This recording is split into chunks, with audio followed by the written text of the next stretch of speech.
Maintenant, il va s'agir de rédiger la réponse à la question problématisée.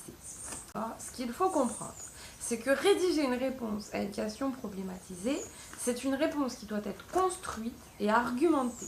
C'est pas juste du blabla dans tous les sens, mais on va chercher à expliquer quelque chose à quelqu'un clairement et à le convaincre de ce que l'on raconte. Donc, si on part dans tous les sens, les gens ne comprennent rien. Si on vous explique des choses sans plan, sans logique, vous ne pouvez pas suivre le discours de la personne. Il faut donc structurer, d'accord, en mettant en avant à chaque fois les idées principales. Deuxièmement, votre plan doit comporter entre 2 et 3 parties. On ne fait pas une seule partie parce que ça veut dire que du coup il n'y a pas de plan. Et 4 parties, ça fait un petit peu trop. Ces parties doivent être séparées visuellement par un saut de ligne dans votre copie, ainsi qu'un alinéa, c'est-à-dire on décale un petit peu le premier mot de la première ligne de la partie. Voilà, ça c'est pour la structure du travail. Ensuite, vous allez devoir préparer votre plan en fonction du sujet. Donc vous avez déjà analysé votre sujet, vous avez commencé à préparer votre introduction. Maintenant, par rapport à l'analyse du sujet, aux mots-clés et aux limites chronologiques et géographiques que vous avez déterminées, il va falloir déterminer ce qu'il faut dire. Donc dans la leçon, on va aller chercher les informations qui permettent de répondre à la question qui est posée.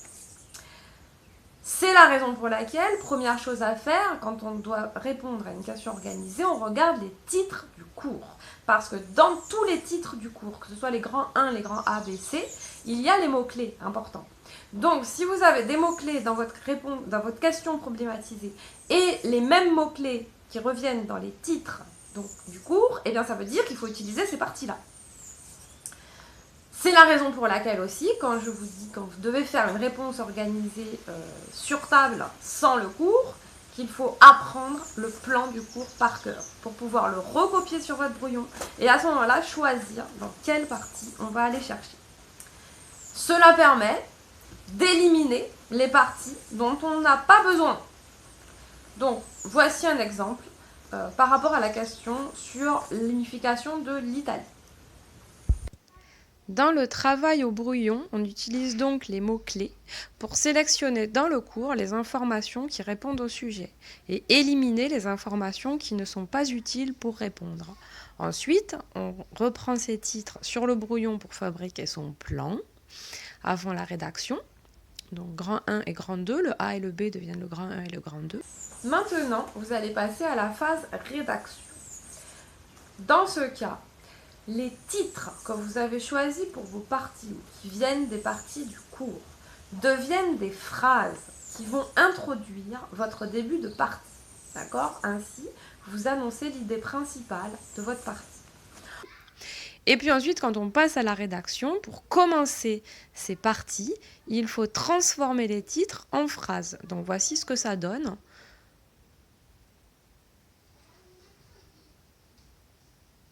En dessous, ensuite, on développe les idées et les détails dans un ordre qui est logique. Alors, pourquoi un ordre logique ? Parce que si vous partez dans tous les sens, toujours même chose, les gens ne comprendront rien.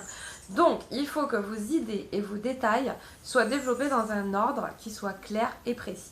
Cet ordre, ça peut être un ordre chronologique, c'est-à-dire dans l'ordre du temps, on va d'année en année, on ne va pas d'abord parler de 1879 avant de parler de 1870, d'accord ?